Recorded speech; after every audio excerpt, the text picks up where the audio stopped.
নমস্কার, মিঠুস কিচেনে সবাইকে স্বাগত। কেমন আছেন? নিশ্চয়ই ভালো আছেন, আমরা ভালো আছি।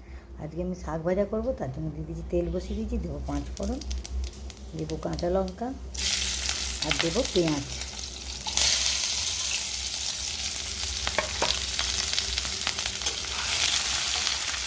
শাক কুটে ধুয়ে পরিষ্কার করে নিয়েছি। কিছুক্ষণ কুটার পর নুন জল দিয়ে আধ ঘন্টা ভিজিয়ে রাখা হয়েছে, তারপর ভালো করে পরিষ্কার করে ধুয়ে দেওয়া হয়েছে। দিয়ে দেবো শাকটা,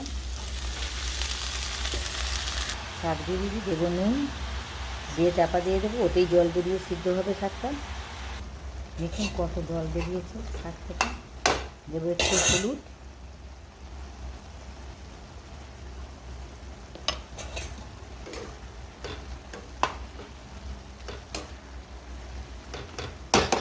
আবার চাপা দিয়ে দেবো। শাক ভাজা হয়ে গেছে, এবার ঢেলে নেব। শাক ভাজা রেডি।